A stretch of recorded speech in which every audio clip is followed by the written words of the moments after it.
então naquilo que seria a fase de análise da nossa abordagem do quadro lógico. E aqui temos que fazer uma análise, sobretudo, do contexto onde estamos a trabalhar. Eu até já tinha dito, e muito bem, que é muito importante trabalharmos no terreno, no contexto, porque sem isso não vamos fazer muitos erros, fazemos muitas assumptions, ou presumimos muitas coisas que na verdade não são verdade, que não se verificam, ou que não estão de acordo com aquele contexto cultural, ou desconhecemos os atores, os chamados detentores de interesse, que podem eventualmente ter um interesse conflituante com aquilo que vai ser o nosso projeto. Às vezes há coisas, sobretudo no domínio do poder, que não são absolutamente evidentes e, portanto, é preciso estar no terreno para perceber como é que vai funcionar.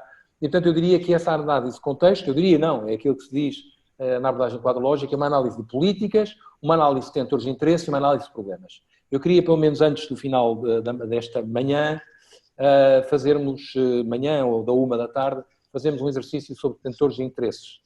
Mas, antes disso, vamos só começar por analisar a questão das políticas.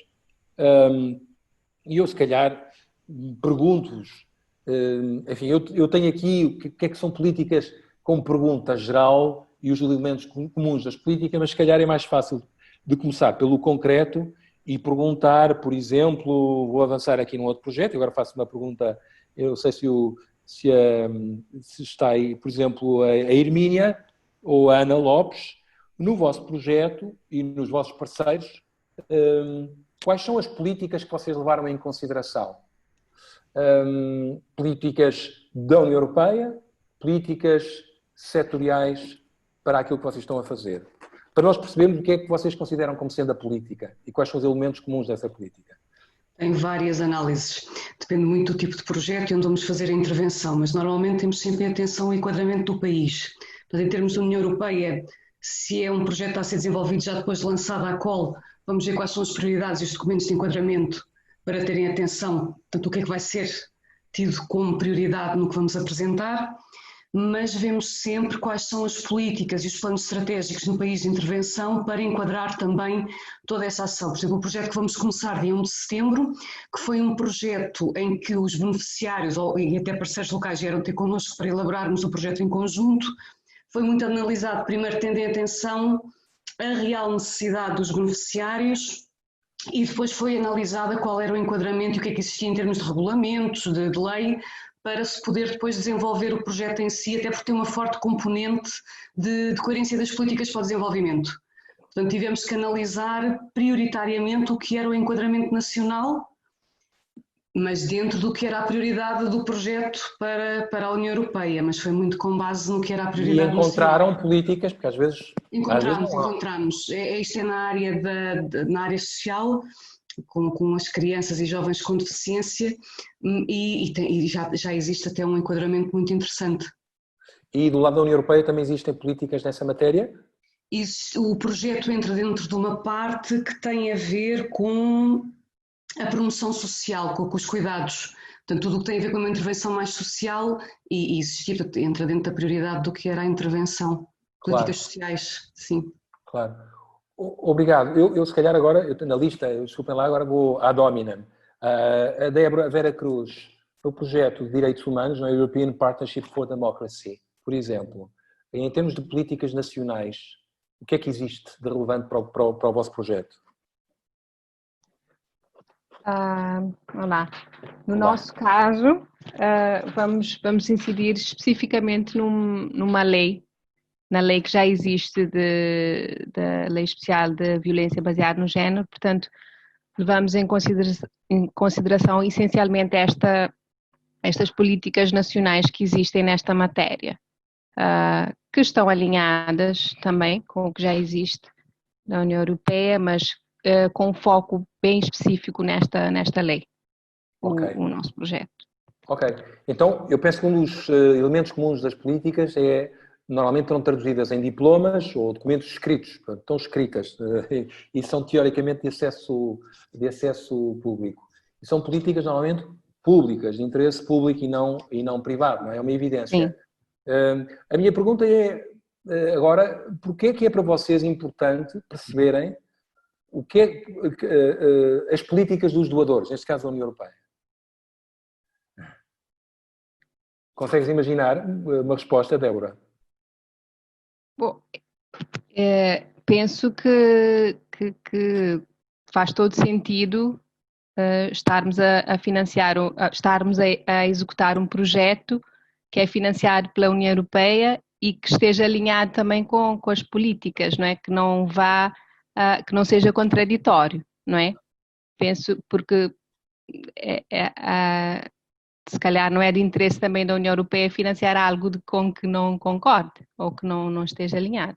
Claro, claro. Eu até tinha uma abordagem mais pragmática, é que se vocês não levam essas políticas em consideração, vocês também não ganham concursos.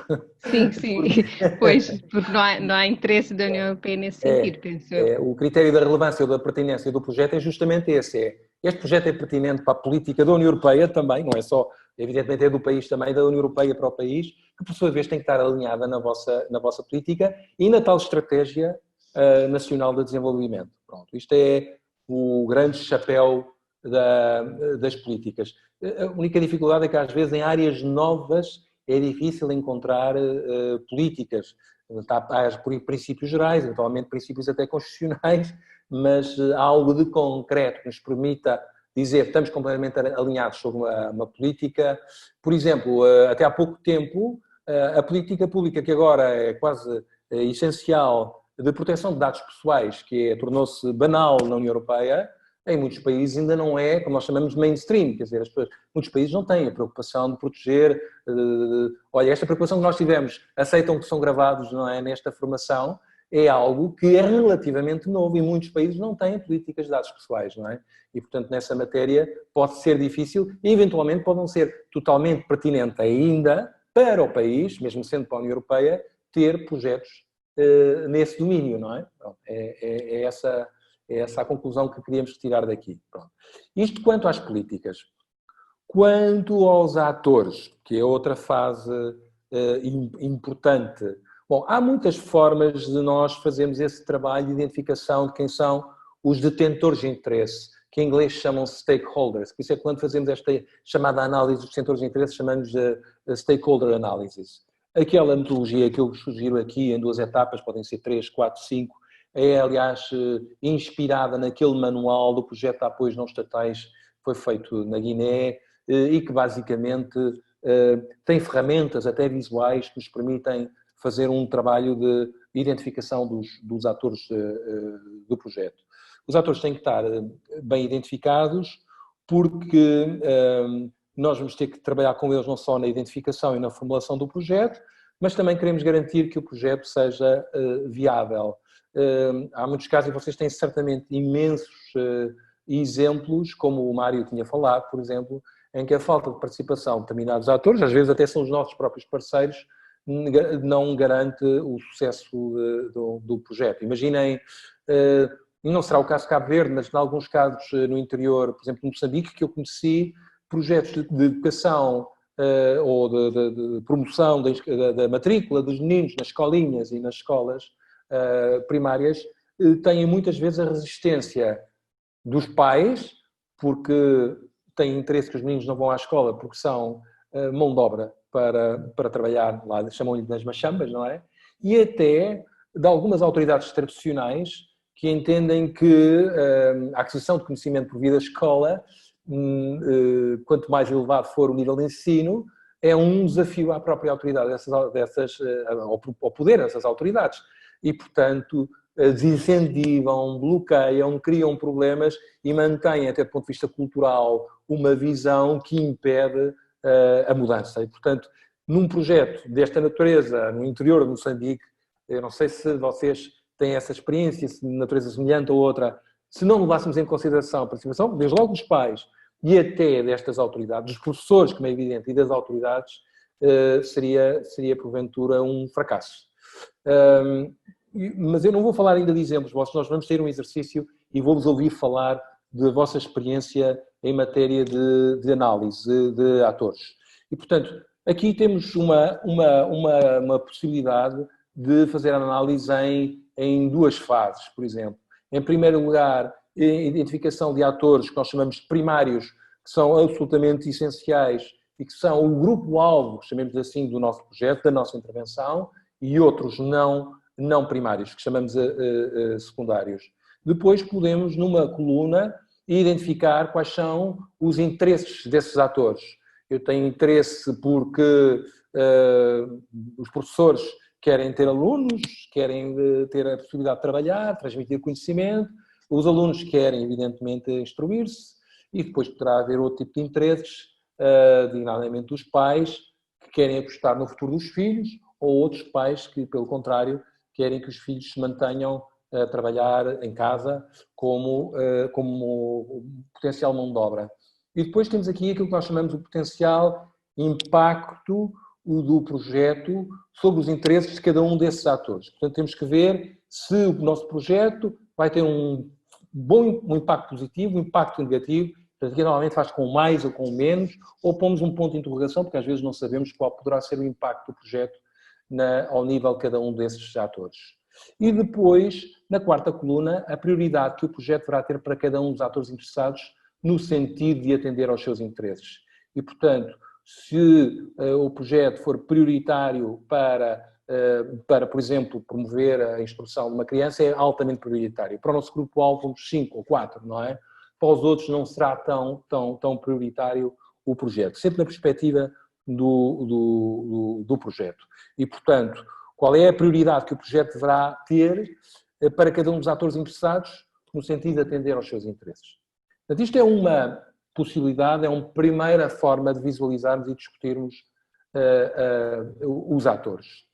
A outra pode ir um bocadinho mais a fundo e que normalmente é um bocadinho mais sofisticada e atualmente é prática comum, é avaliarmos também o nível de influência que esses atores podem ter e até a ponto é que podem ser importantes no projeto. Atores políticos é tipicamente o caso. Se nós temos um projeto de natureza institucional e queremos promover a mudança de uma lei, por exemplo, um projeto de advocacy, atores, um parlamento, membros do governo, daquela pasta, têm um nível de influência muito grande e, portanto, na representação gráfica que aqui têm, teríamos que pôr do lado A ou B, importância alta, ok? E há outros que não têm tanta importância e teríamos que pôr visualmente, digamos, num nível inferior. E depois, não é só a influência, é a importância também que dada pelo projeto no sentido de satisfazer as necessidades e interesses de cada um dos atores interessados. Portanto, se o projeto for muito importante, temos que puxar aqui para o lado da direita, entre a C e a D, e vamos identificar esse ator e colocá-lo na caixa correspondente de acordo com a sua importância. Um projeto de advocacy, por exemplo, de mudança da lei, eu penso que é muito importante para um ator político ou um legislador e o seu nível de influência também é muito elevado. E, portanto, poríamos, por exemplo, no B. Eventualmente, uma ONGD que está a trabalhar nessa área, o projeto é importante, certamente, mas o nível de influência é menor. E, portanto, aí varia, por exemplo, essa organização, seja um autor interessado primário ou secundário, seria colocado aí aqui dentro da caixinha A, ok? Pronto. Tudo isto é importante, é relevante, não porque queremos ter necessariamente um boneco para apresentar. É uma ferramenta de reflexão e de podermos perceber depois como é que nós devemos acomodar e a preocupação que temos que ter com os atores. Se um ator é altamente influente e altamente importante, temos que dedicar a máxima das atenções. A máxima das atenções. Se um ator não é influente nem é importante, só temos que monitorizar o seu papel no projeto, porque pode eventualmente mudar e tornar-se, a partir de um determinado momento, alguém que por exemplo, reconhecido pelo governo como uma organização que vai legislar naquela matéria, passa a ser importante e passa a ser influente. E, portanto, temos que lhe dar outro nível de atenção. Portanto, conhecer o contexto, as suas preocupações, as suas fragilidades, em que medida é que isso pode ou não facilitar o sucesso do projeto ou prejudicar, é absolutamente fundamental. Eu agora, se me permitem, embora vamos fazer uma apresentação sobre este projeto, e eu estava a falar agora uma questão institucional, antes de lançar o exercício do Tribunal de Contas, seja a Liliana, seja o Adérito, por exemplo, no vosso caso, no vosso projeto, que é um projeto de natureza institucional, vocês conseguem identificar quem é que são os atores mais importantes e os atores mais influentes no vosso projeto? Se sim, quais é que acham que seriam e como é que os colocariam aqui numa tabela desta natureza? No caso do nosso projeto, um dos atores mais importantes que eu consigo identificar são mesmo os trabalhadores do Tribunal de Contas, que são as pessoas que vão ser capacitadas. Sim. E eles são influentes ou não? E, sinceramente, não sei dizer, não sei se tiveram influência, porque eu vim para o projeto depois de ele já estar elaborado, não sei se tiveram influência na construção do projeto. Não é influência na construção do projeto, é influência, o poder, se quiser, que pode levar a que o projeto seja bem ou mal sucedido. Basicamente é isto. Sim, isso tem. Eu acho que tem. E que outros atores é que identificaria no vosso projeto? Identificaria também as entidades que são fiscalizadas pelo Tribunal de Contas, que também são entidades que devem ser capacitadas no âmbito desse projeto. E essas entidades são importantes? São influentes? Eu acho que são importantes. Se tem influência no sucesso... Importantes, atenção, é na perspectiva do projeto, ou seja, o projeto é importante para satisfazer os interesses dessas pessoas. Sim ou não? Acha que sim? Sim. Acho que sim. Sim. E se são influentes? Eles exercem um poder sobre o projeto? Poder sobre o projeto, acho que não. Não. Se puderem influenciar, fazer qualquer coisa que prejudique a boa execução do projeto? Acho que não. Acho que não. Quem é que acha que pode ter um papel de influência no projeto? O mais importante. O mais influente, perdão. Influente sobre o projeto. Eu acho que a direção do Tribunal de Contas, que é quem definiu as atividades, quem definiu o que vai ser feito no projeto. Ok. Bem, podíamos estar aqui a discutir, ver se em conta o que é que nos nossos projetos consideramos como atores influentes ou importantes. Basicamente, na verdade, é isso que eu vos vou pedir que façam vocês próprios no exercício agora até à hora do almoço. Então, qual é a ideia? Vocês têm na Drive um exercício que é o exercício 1, que na verdade tem lá 2 ficheiros. Um é justamente esta tabela que têm aqui, ok? E o outro é uma espécie de guião, se quiserem, de interpretação desta... É um mini resumo daquilo que eu vos expliquei, se tiverem necessidade de recorrer a ele para perceber como é que poderiam preencher uma tabela desta natureza. E, portanto, o desafio é escolher um projeto, um dos vossos projetos, daqueles que já estão a ser executados, e tentar, com base nesse exemplo, preencher, identificar quem é que são os vossos atores primários e secundários, quem é que são os fundamentais, o grupo-alvo da vossa ação e quem são os secundários, e tentar mapeá-los, seja por importância, seja por influência. Ok? O objetivo era que, se conseguissem, provavelmente não vai dar tempo, lamentavelmente, para apresentarmos todos os projetos. Eu, eventualmente terei que fazer uma seleção, mas o que eu quero é que todos vocês façam este exercício, e eventualmente um deles poderia ser usado como amostra, se me permitem, para ter um exemplo e discutirmos sobre porque é que isto poderá ser importante para a fase de formulação de um projeto. Espero que consigam ser sintéticos e que consigam chegar a conclusões em 20 minutos. Vamos ver, mas eu depois vamos monitorizando isso.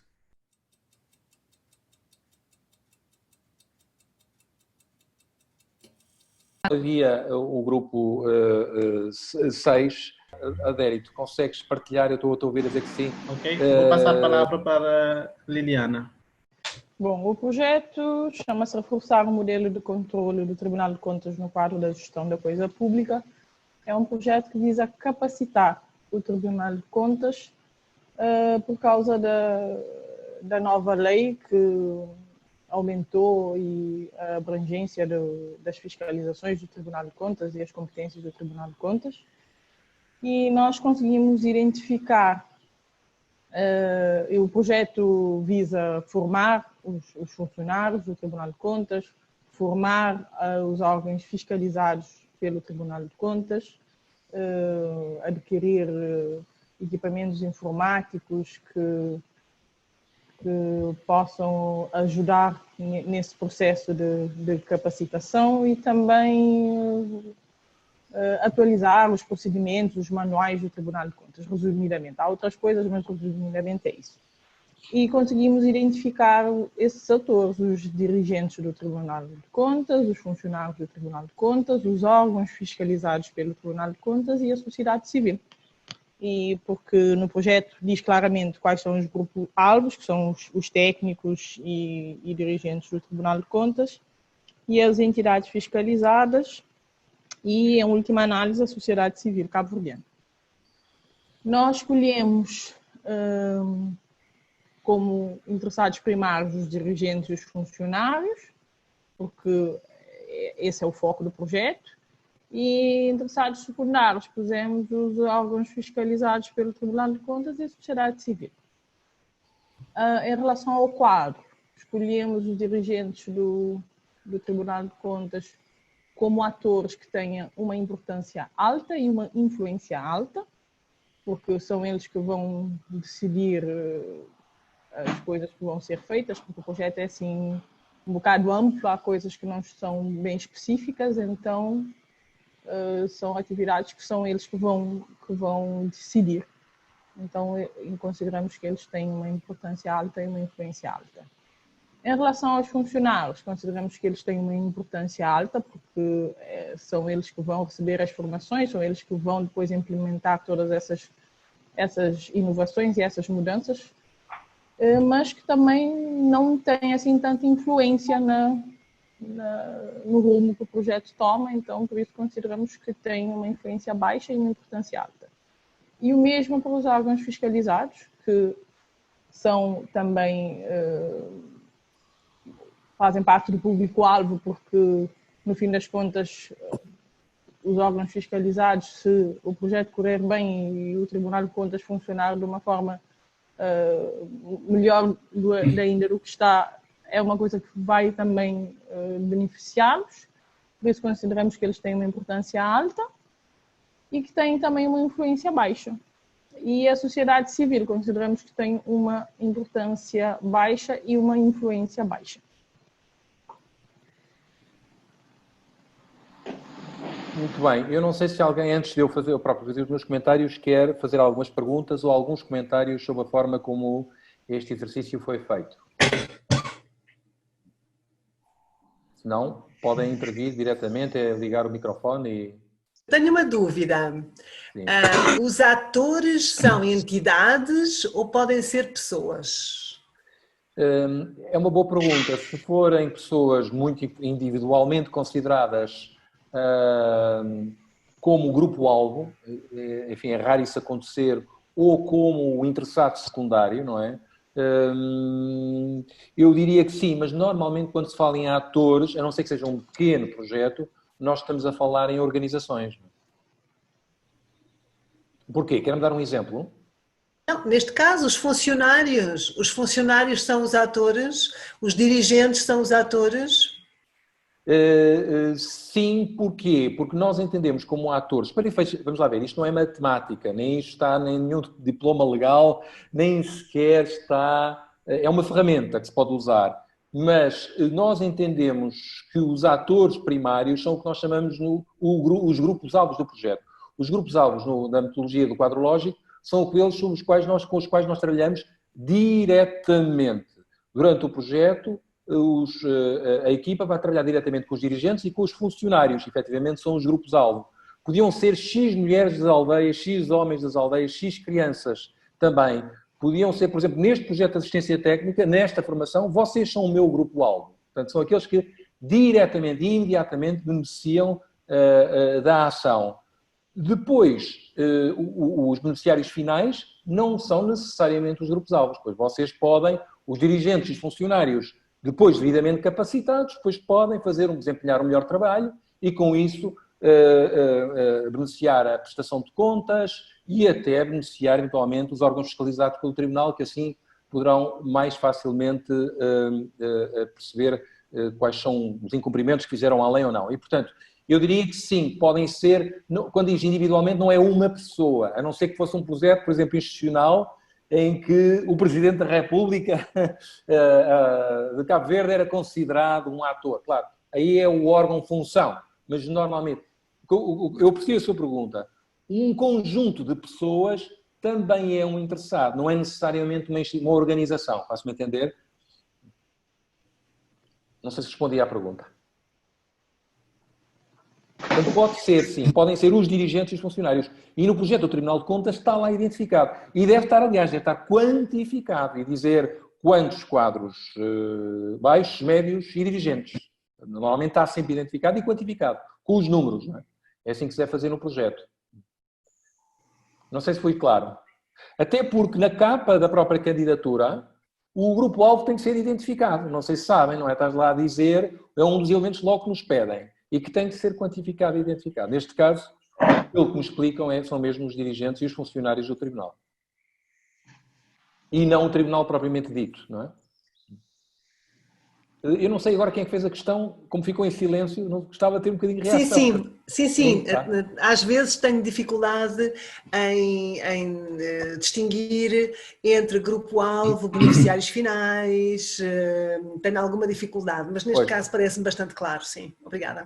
Pronto. Do ponto de vista teórico, a diferença é muito clara, ou seja, grupo-alvo, beneficiários diretos da intervenção. Numa ação de extensionismo rural, estamos a trabalhar em ensinar novas técnicas. Aqueles que são ensinados das novas técnicas de extensionismo rural são claramente o grupo-alvo.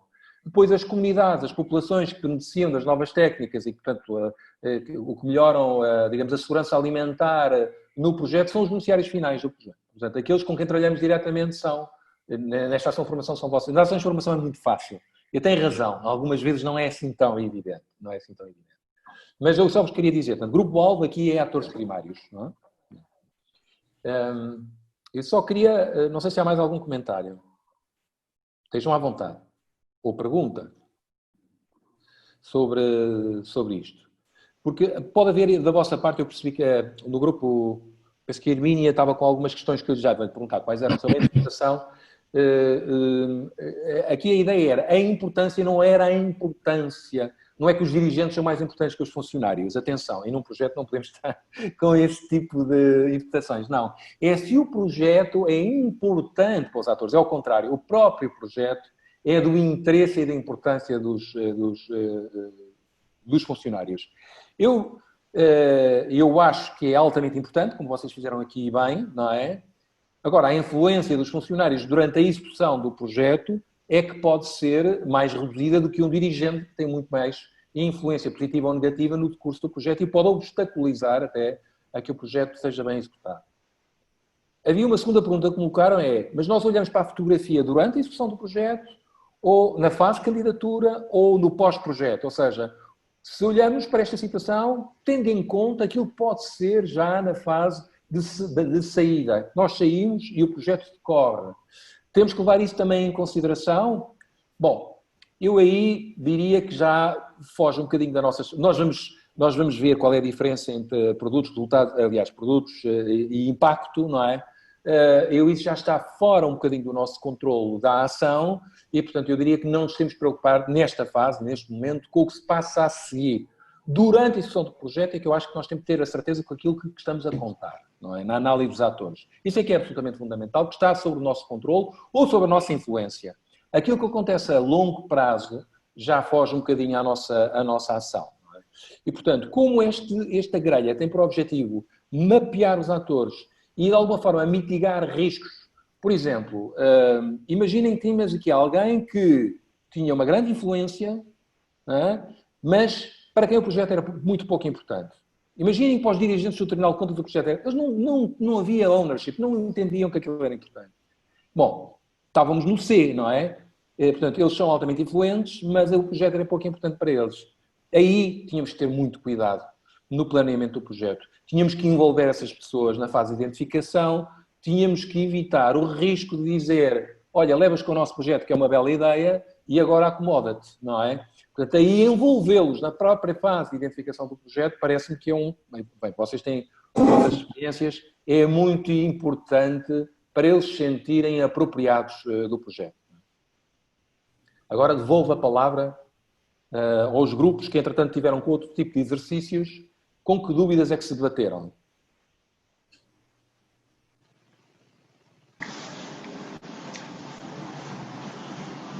Sim? Houve alguma dúvida assim sobre a interpretação do exercício ou sobre a pertinência do exercício? No nosso caso, só para esclarecer, portanto, os atores interessados primários são os grupos-alvo e os interessados secundários são os beneficiários. Seria essa a tradução? Ficamos com esta dúvida. É curioso dizer isso. Não é necessariamente nós podíamos ter atores secundários que não fossem beneficiários finais da ação. Mas é curioso que, porque repare, depois agora já vamos entrar numa situação um pouco complexa. Bom, em primeiro lugar, os órgãos fiscalizados eu penso que são beneficiários porque, enfim, se o Tribunal de Contas funcionar melhor, teoricamente, ainda que lhes custe, os órgãos fiscalizados, depois das intervenções do Tribunal de Contas, dos relatórios que façam, das auditorias, em princípio passarão a funcionar melhor. Portanto, eu acho que é dos interesses deles, como beneficiários finais, a longo prazo beneficiarão do projeto.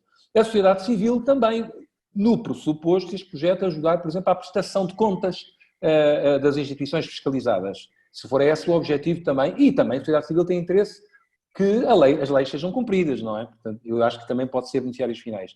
A minha questão que nos lança é se não poderemos dirigir, é que os dirigentes e os funcionários do Tribunal podem ser simultaneamente grupos-alvo, são evidentemente, e de alguma forma também beneficiários finais. Porque se houver aquisição de equipamento, por exemplo, como a Liliana disse que havia, não é? A longo prazo também vão ser beneficiários. Agora vocês dizem, não, mas eles são beneficiários, são grupos-alvo, porque o equipamento é para eles, mas quem beneficia da modernização do Tribunal de Contas, então aí são os órgãos à la longue, não é? Os órgãos fiscalizados, a sociedade civil e as outras entidades. Bom, aí podíamos fazer essa distinção. Sim. Não sei se há alguém mais... Eu agora, permitam-me chamar à colação as pessoas do grupo da Hermínia, porque havia muitas dúvidas com a forma de preencher. Agora fiquei eu curioso. Tínhamos algumas dúvidas, até decorrente da discussão que estávamos a ter, não necessariamente dúvidas existenciais, mas uma delas logo de início, ou seja, como é que olhamos para este exercício como sendo feito como pessoas de interesse ou atores de interesse ou interessados para a elaboração da proposta, ou como atores interessados, e daí a sua importância e influência, face ao que vai ser a implementação da ação. Portanto, isto foi uma questão que foi colocada ao longo da nossa discussão. E depois, se os financiadores poderão ser ou não atores de interesse ou são automaticamente colocados de lado nesta reflexão. E acho que foram sim as duas principais que ficámos na dúvida, se bem que tivemos em conta todos os atores. Nós temos uma série de atores colocados... Claro, imagino. Por isso é que eu peguei neste exemplo que é mais simples, não é? De explicar. E então ficámos assim, a dada altura levantou-se essa questão. Não sei se os colegas querem dizer mais alguma coisa. Não. Mas foi mais ou menos essas duas, não foi que falámos mais sobre como focar a análise que estávamos a fazer. Nós focámos muito no que seria a implementação da ação e os atores interessados para atingirmos o resultado, portanto, no fundo, ter os produtos e o resultado, embora isto tem tudo outros nomes, do que o projeto vai implementar. Desculpe, eu não percebi a diferença. Estavas a pensar na execução da ação, não é? Da implementação. Nós preenchemos a pensar na execução da ação. Sim. Mas tendo em conta que isto é o primeiro exercício, ainda estávamos a pensar na preparação do documento, levantou-se essa questão. Ok. Bom, eu diria, essa é uma questão interessante. Eu, quando preparo um documento e uma candidatura, eu também já estou a pensar na execução, porque já estou a pensar o que é que vai funcionar, o que é que não vai funcionar, e o que é que eu tenho que levar em consideração ou não. Porque, na verdade, o que eu ponho no desenho do projeto, e quando eu distingo o que é que são grupos-alvo e beneficiários finais, e levo em consideração o que é que são atores primários e secundários, eu já estou a pensar como é que isto vai correr durante a fase de execução. Portanto, eu acho que, de alguma forma, cruza as duas coisas, não é? E isto é importante porque, na nossa análise, que eu tenho, sobretudo naquela situação que eu vos disse, quando os atores são influentes e a importância, e a importância do projeto para eles é baixa, não é? É baixa, isto é, contra os seus interesses, de alguma forma. Como, por exemplo, um projeto de prevenção do HIV-Sida, em que vamos fazer uma coisa básica, distribuição de contraceptivos. Se estiverem numa comunidade muito religiosa, há gente que vai estar contra, com certeza, não é? Portanto, esses seriam pessoas influentes e para quem o projeto tem baixa importância. Portanto, eu acho que na fase de desenho do projeto teríamos que pensar de alguma forma como é que, não só envolvê-los na fase de desenho, mas como é que conseguiríamos, enfim, mitigar os riscos resultantes das suas obstruções. Mas podíamos estar aqui muito tempo a... Agora, a questão dos financiadores serem atores. É assim, agora, estritamente de acordo com aquilo que consta, que é a metodologia e aquilo que supostamente está no manual, eu penso que não é? Eles não são beneficiários diretos e eles... Como é que tu acharias que eles poderiam beneficiar do projeto? Achas que poderiam ser beneficiários finais, Hermínia, os financiadores? Nós não analisámos isto da lógica do beneficiário final. Nós analisámos, e daí depois analisámos os atores que têm um papel importante para a execução da ação a dado momento. Ok. Seja num ambiente mais político ou legislativo, para conseguirmos ter uma alteração necessária para atingir o nosso propósito, seja também na lógica do que é pertinente ou não para o financiador e se a dada altura, por causa de termos que estar alinhados com as prioridades. Já percebi. E se calhar o Mário, foi mais o Mário que insistiu muito na questão dos financiadores para poder, o Mário Muniz, se calhar partilhar também a sua opinião sobre isso. Até nós parceiros nós implementadores entramos na análise.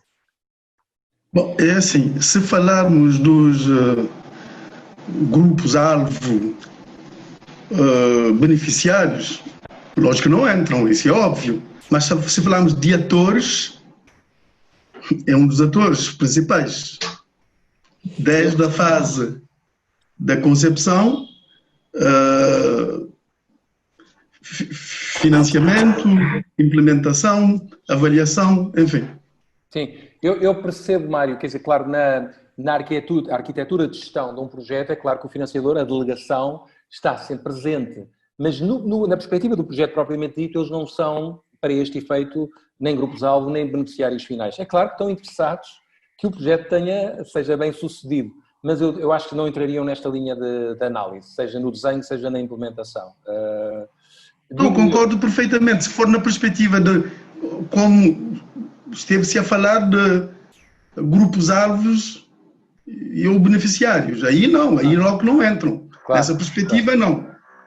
Claro. Agora, falando de atores numa perspectiva global, entram.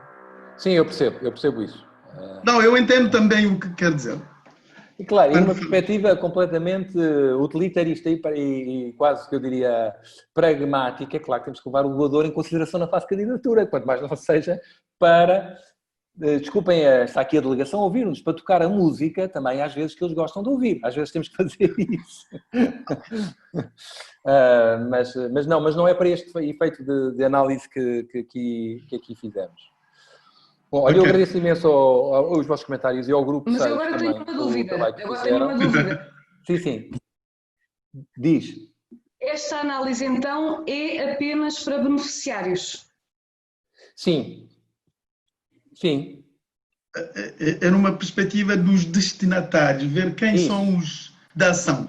Exatamente. É isso. Então fizemos muito no nosso exercício. Exatamente, é isso. Nós fizemos confusão aí. Pronto, aqui é só um problema de interpretação do exercício. Se calhar também não houve tempo para explicar o exercício detalhadamente. a forma como trabalham o exercício, ou se criam mais outro tipo de critérios ou não. O que é importante é levar em consideração que esta análise é importante, que é preciso conhecer o contexto muito bem, é preciso... eu acho que muitos problemas se resolvem, como dizia a Carla há bocado, na fase de uma boa identificação. Agora temos aqui um comentário da Fernanda Silva, da APDM. Os parceiros podem cofinanciar o projeto, mas são atores não cofinanciadores, mas como parte da execução. Os parceiros. Ora bem, é uma boa questão também, porque para efeitos de projeto, os parceiros... Vamos lá ver, depende do que é que entendemos por parceiros, Fernanda. Se eu for a jogo, sei lá... eu não sei, no projeto do Mário, uma Câmara Municipal. da Irminha, quem é que são as organizações que estão a ir a jogo? É o Marquês de Valflor e... Somos imensos. São imensos, pronto. Tudo, mais 2 parceiros formais locais, mais 4 parceiros que são beneficiários, mas também essenciais para a sustentabilidade das ações, porque também implementam. Ok. E neste caso, um dos potenciais financiadores da cooperação portuguesa, através do Ministério da Solidariedade, não só financia, e aqui entra, como a Fernanda diz, não são só, ou seja, não nos interessa a parte financiadora, é claro que interessa na operacionalização, claro. não é? Mas trazem todo um aporte técnico. Claro que sim. E como nós fizemos isto numa análise mais de panorama institucional das organizações, portanto, atores de interesse e de referência para a implementação da ação, imaginem, nós temos uma campanha muito grande de sensibilização, que se a televisão e a rádio de Cabo Verde não se envolverem, não se apropriarem, também põe em causa o resultado, portanto tem uma influência grande e importância. Portanto, fizemos uma análise muito mais de panorama institucional de todas as entidades, incluindo os beneficiários da ação, do que simplesmente quer dizer, não só dos beneficiários. Portanto, fizemos uma análise alargada de todo o panorama institucional que temos, os vários atores que intervêm a dada altura na ação e que são importantes. Por exemplo, nós temos que dar formação de empreendedorismo, não só às mães cuidadoras das crianças. Uns vão fazer autoemprego, mas outras vão ser colocadas em empresas, esperamos nós. Se as empresas não forem receptivas a ter as senhoras a trabalhar lá, isto não funciona tão bem. Portanto, para nós são um elemento com grande importância. Portanto, fizemos esta análise mais alargada de todos os atores e todo o panorama institucional à volta do projeto. Ok, eu percebo. Às vezes há esse tipo de exercício até com nuvens, que eles chamam institutional mapping, não é? Se calhar foi um exercício mais dessa natureza. Aqui está um bocadinho mais limitado, não é? Aquilo que são os interessados primários, secundários e na ótica da importância e da influência. Mas quanto aos parceiros, efetivamente eu considero que um parceiro pode ser um co-beneficiário também. Eu recordo, por exemplo, um projeto da TES na Guiné-Bissau, de fornecimento de energia elétrica, o Bambadinka, que alguns terão conhecimento, a instalação de um parque de energia, fornecimento de energia fotovoltaica em Bafatá. Um dos nossos parceiros é uma associação local que depois ficou a tomar conta, digamos, do parque, a gerir o sistema tarifário do fornecimento de energia portanto, eles é que ficaram com a titularidade formal da central de fornecimento de energia. E, portanto, no nosso projeto, eles na fase de execução do projeto eram parceiros, mas também foram beneficiários finais, porque ficaram com o benefício e a responsabilidade também da gestão do parque. Portanto, eu admito que sim, que em alguns casos possa haver essa distinção, não é? Ou essa acumulação de funções. Bom, e certamente vocês têm muitos outros exemplos que podiam dar sobre esta matéria. Bom, mas isto foi, digamos, um pretexto para discutirmos a importância da análise dos atores no contexto do desenho de projetos. Se me permitem, se não houvesse nenhuma outra questão fundamental, eu avançaria e eu acho que tenho que agora interromper o compartilhamento. Eu agradeço ao grupo número 6 ter dado o corpo às balas, como se costuma dizer. Fizeram um bom trabalho. Vocês estão a ver agora o slide? Então, ok. Então, avançaríamos, se não se importam, para, então, depois da análise da política, da análise dos atores, há aqui uma coisa muito importante que já falámos, que é a chamada análise dos problemas e análise dos objetivos. Eu não, pronto, já percebi que para algumas pessoas é a primeira vez que estão a trabalhar com estas ferramentas e com o quadro lógico e, portanto, eu de uma forma tão simples quanto possível, eu vou-lhes explicar. Primeiro vou-lhes falar da ferramenta, antes de falarmos do que é um problema, o que é um objetivo, que normalmente se utiliza e que muitos de nós utilizamos, e ainda bem, na fase de identificação e formulação dos projetos, para percebermos então qual é o problema, quais são as causas do problema, quais são as consequências do problema. Aqui, imaginemos que tínhamos um problema que tinha a ver com a qualidade da água do rio, ok? Estava deteriorada, por exemplo. E nós, normalmente, idealmente, lá está, num processo participativo com os atores com os quais gostaríamos de vir a trabalhar, por exemplo, empresas trabalham e que são responsáveis, por exemplo, por deitar efluentes para o rio, famílias também, empresas municipais de gestão de resíduos sólidos, etc.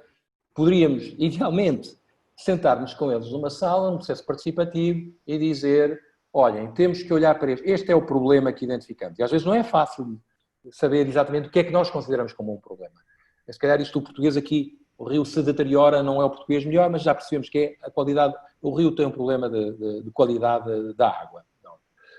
Está poluída, pronto, mas por assim de uma forma mais fácil. E pode haver várias causas imediatas. Uma, sei lá, está aqui a dizer quantidade excessiva desculpem, agora foi ao lado, de detritos sólidos despejados no rio, que eu não estou aqui a ver o meu controlador, portanto estou a fazer aqui um bocadinho às cegas.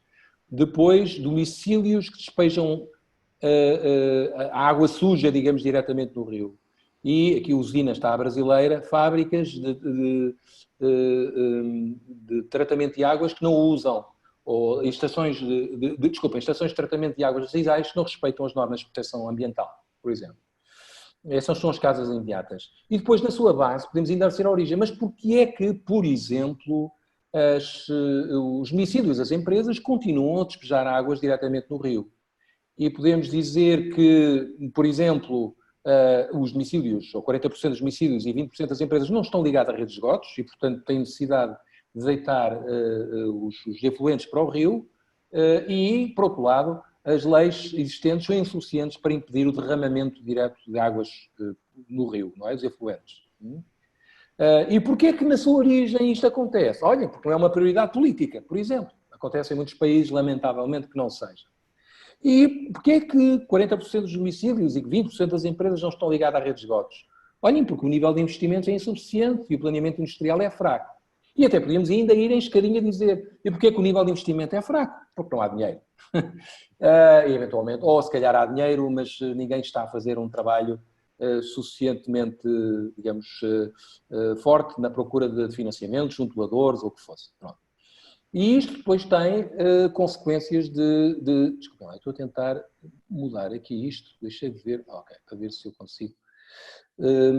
Tem consequências imediatas, portanto, o ecossistema do rio, evidentemente, seriamente ameaçado, pescas e rendas das famílias pescadores em baixa, e depois problemas de doença como a cólera, por exemplo, e tantas outras doenças que podem resultar da má qualidade da água, sobretudo em famílias pobres que não têm capacidade de comprar água engarrafada ou que não têm abastecimento de água de outra forma que não seja a água do rio, e crianças menores de 5 anos, por exemplo. Isto era aquilo que nós chamamos uma árvore de problemas, em que identificamos o problema está no centro da árvore e,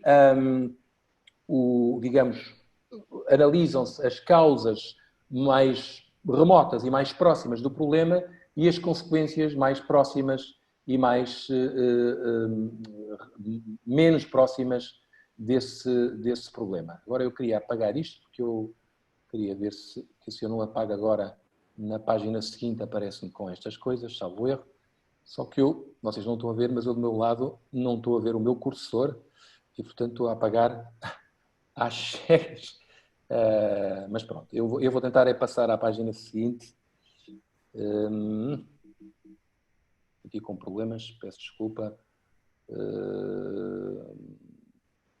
E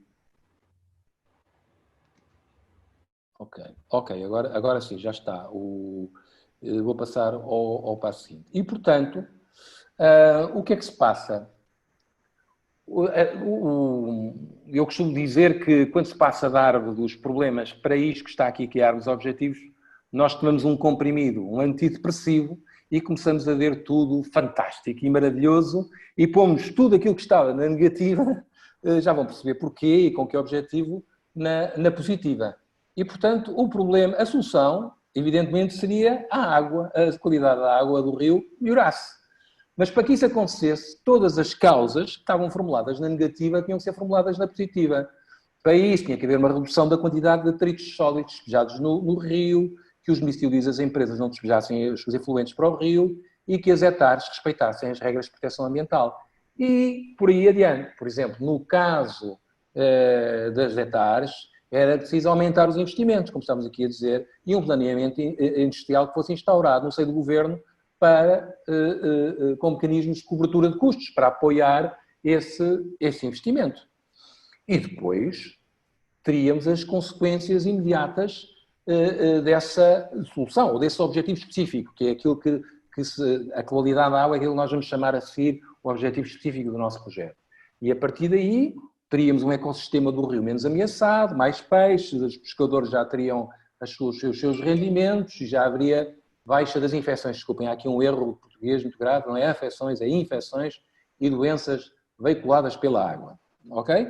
Portanto, este é um exercício que não fica por aqui, é uma metodologia que se usa para chegar àquilo que temos a seguir. E o que temos a seguir é isto. É pegar na árvore dos objetivos, estou a desenhar isto de uma forma muito sintética, e dizer aquilo que são, digamos, as causas imediatas, que agora estão vistas pela positiva, portanto, são os resultados das nossas atividades, são aquilo que estão na linha dos resultados. Neste caso, o resultado seria a redução da quantidade de detritos, os municípios e as empresas não despejam as águas no rio, e as fábricas, as hectares respeitam as normas de proteção ambiental. Tudo o que estivesse para baixo, por exemplo, elaboração de leis mais eficazes, realização de investimentos e por aí, seria considerado, neste contexto, uma atividade, por assim dizer. Não é o input que precisávamos para alcançar aqueles resultados. E o objetivo específico era melhorar a qualidade da água. Ok, está aqui o objetivo específico. E a médio e longo prazo, então, teríamos o objetivo global, aquele que se traduz numa alteração, modificação do comportamento social, tem um impacto económico na vida das pessoas no longo prazo. Portanto, aí, ao nível ambiental, ao nível da renda dos pescadores, ao nível da saúde pública, é aquilo que é o objetivo global, ou se quiserem, na linguagem da avaliação, o impacto do nosso projeto. Pronto. O exercício é muito fácil de se fazer, é fácil teoricamente de se fazer, quem já o fez sabe que não é assim tão fácil, que as pessoas desde logo muitas vezes não concordam sequer com o que é o problema que de facto estamos a melhorar. Muitas vezes é preciso fazer muitos testes para chegar a este é que é o problema, e estas é que são as causas, e aquelas é que são as consequências, antes de passar para a versão da árvore, versão objetivos. E esta árvore aqui é diferente por uma coisa, não só porque tem isto a dizer objetivo global específico e resultados do lado direito, mas sobretudo porque temos de ter noção de que nós não conseguimos fazer tudo num só projeto. Isto já é um projeto para muitos anos. É quase uma estratégia, uma política pública de um governo, não é? Ou pelo menos de um município. E, portanto, tem aqui, quando diz entrada e saída, nós estamos aqui a dizer, por exemplo, eventualmente, se houvessem outras entidades a trabalhar neste projeto, se pudessem ocupar da questão estritamente dos detritos sólidos despejados no rio e da redução das respectivas quantidades, por exemplo, ou mesmo que não houvesse ninguém, nós podíamos dizer não é essa a nossa vocação enquanto organização, ou também não é esse o objetivo do convite que nos foi lançado a apresentar, e portanto a nossa estratégia não é a estratégia dos resíduos sólidos, detritos, mas dos efluentes, que é a estratégia que aqui chamamos de águas sujas, ok? E, portanto, fizemos uma escolha estratégica de dizer é para isto que nós estamos vocacionados, é isto que nós queremos atacar, é isto que se calhar tem também a melhor relação custo-benefício face à intervenção que nós vamos fazer, É para esta área, por exemplo, que já existem políticas que nos setoriais que nos permitem tornar este projeto relevante para o município ou para o país e, portanto, por hora, pelo menos, deixarei as estratégias dos distritos ou para outro projeto ou outra organização. E, portanto, o enfoque faz-se, então, neste objetivo específico, ok? Espero não ter sido excessivamente sintético. Eu gostava de saber, da vossa parte, se há algum... Bom, para já, daqueles que têm experiência nestas matérias, se querem acrescentar alguma coisa que achem que é verdadeiramente pertinente ser explicado e que não tenha sido explicado, e para os outros, se não perceberam alguma coisa que o digam.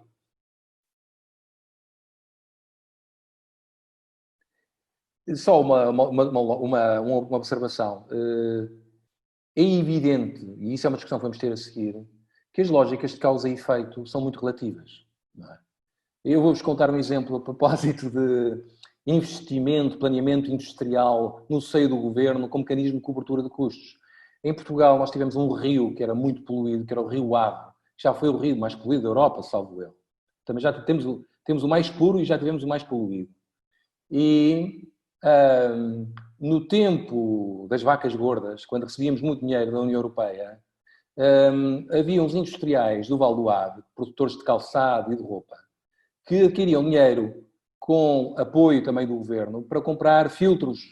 São uma espécie de filtros, eu não sei usar a linguagem técnica, mas eram filtros que no fundo eram mini hectares que lhes permitiam limpar os efluentes que saíam das fábricas para que os produtos químicos todos não fossem para o rio. E eu pensei, bom, está muito bem identificado qual é a causa, qual é o problema e qual será, se tudo correr bem, o objetivo alcançado. Só que alguns destes cavalheiros, podem acreditar, mas não acreditar, mas é verdade, colocaram os filtros ao contrário, ou seja, instalaram-nos do rio à entrada da água do rio, que já era, bom, como era vinha suja, e eles queriam água limpa, limpavam a água do rio para entrar dentro das fábricas. E, portanto, isto é uma fada, é algo que nos escapa, que nos foge completamente, digamos, à lógica, que está fora do nosso controle, que eu nem sequer teria posto no risco da minha matriz ou dos pressupostos. Os industriais vão colocar bem o filtro, quer dizer, estes disparates acontecem e há outras coisas que também, designadamente no setor da água, que podem acontecer. Por exemplo, eu vou usar um exemplo antes de vos dar a palavra. Muitas vezes nós achamos que a redução que se consumirmos menos água, se utilizarmos, por exemplo, olha, estou a falar ao nível do domicílio doméstico, há aqueles autocolismos que têm aqueles dois botões, não é? Um que tem menos descargas, não é? Pronto. Se já está provado, e as pessoas pensam, bom, é uma boa medida, vai reduzir o consumo de água. Só que as pessoas fazem ao contrário, como aquilo é só meio tanque, carregam naquilo 2 ou 3 vezes para descarregar mesmo, e no final estão a consumir mais água do que aquilo que estavam a pensar. Portanto, isto são tudo um pequeno exemplo daquilo que são os pressupostos da nossa relação de results chain, não é? Cadeia de resultados, que depois não se verificam por várias razões. Isso vocês têm certamente milhares de exemplos para dar, ou seja, que na prática aquilo que parecia ser logicamente o resultado da nossa intervenção, o nosso resultado até podíamos alcançar, mas não alcança o objetivo específico. Comentários?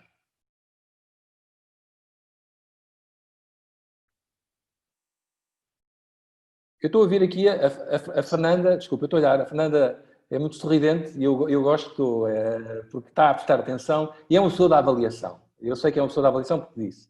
O que é que acha de tudo isto que estamos aqui a dizer? Faz sentido? Não faz? O que é que acrescentaria a tudo isto? Isso já agora, se na vossa prática da vossa organização fazem uso desta ferramenta. A árvore dos problemas...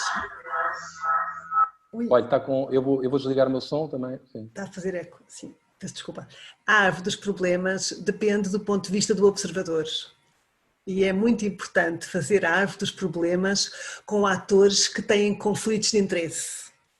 Porque o ponto de vista de uma Câmara Municipal e o ponto de vista de uma empresa, por vezes, não são exatamente os mesmos. E, portanto, esta árvore, se for mal feita, porque é feita num escritório por um consultor que é pago e que não conhece a realidade e não quer o conflito porque não tem tempo nem sequer para depois para gerir esse conflito, não é? Vai criar um projeto que não vai ter resultados, no fundo, não vai provocar mudança. Não é? Era a única questão que eu acho que é importante. Atores contrastantes, atores que têm interesses que sejam contrastantes. É importante para definir a árvore dos problemas, porque senão depois, por arrastamento, todo o projeto vai ser implicado e vai ter problemas. Claro. Bom, daí a importância do exercício que fizemos anteriormente, para perceber quais são os atores, as influências, a importância do projeto para esses atores, para depois, no momento da análise dos problemas e dos objetivos, integrarmos as suas preocupações e tentar fazer uma análise que depois não afete esta cadeia de resultados, que siga este caminho lógico. Não é? Este exercício...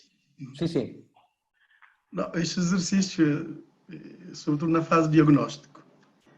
E eu, ainda muito jovem, aprendi a fazer isso com desenhos. É isso. Sobretudo nas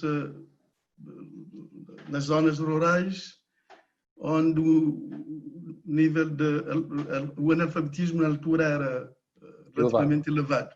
Né? Em que, por exemplo, queremos analisar a situação da educação.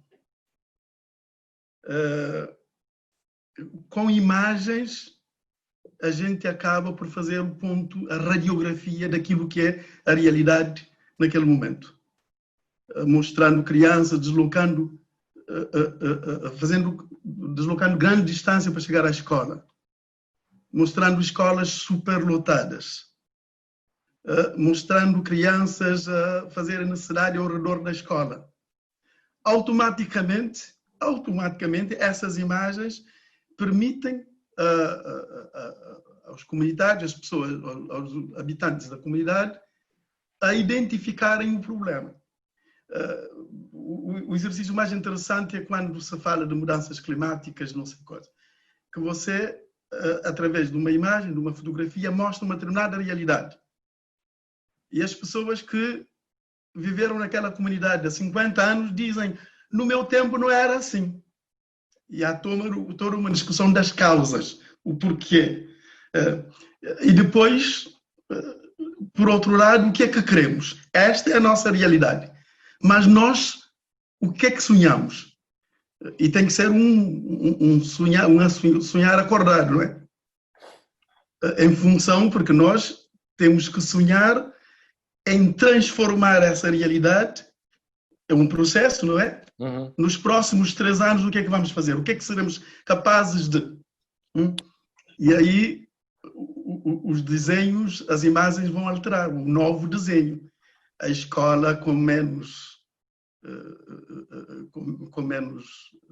crianças. Menor número de crianças, com melhores condições higiênicas, sanitárias, a resolução do problema de transporte, enfim. É muito interessante trabalhar isso. É como diz, é muito... Eu acho que é muito fácil, as pessoas percebem logo a ideia. Eu acho que o que me sempre fascinou neste exercício das árvores é que é uma coisa tão evidente, no fundo é transformar o negativo em positivo, não é? E encontrar uma sequência lógica de causa e efeito. As pessoas percebem isso, eu acho que percebem. E o elemento gráfico aqui é importante. Muitas vezes faz até com, e como estava a dizer, com telas na parede e papéis. E a árvore é construída em conjunto, não é? Pelo embrulho, enfim. Exatamente. Pronto, isto é uma ferramenta que eu acho que é muitíssimo útil. Até porque nos permite, depois, como já perceberam, a matriz do enquadramento lógico está dividida, agora vou utilizar a terminologia antiga, em atividades, resultados, objetivo específico e objetivo global. E, portanto, esta árvore permite-nos pôr toda a informação que depois é extraída, é copiada e colada no lugar certo da matriz. Agora, o que é fundamental é Isto depois tem que ir ao crivo. A relação de causa e efeito, que é o que vamos ver a seguir, tem que ser pensada. Às vezes a árvore pode não ser suficiente.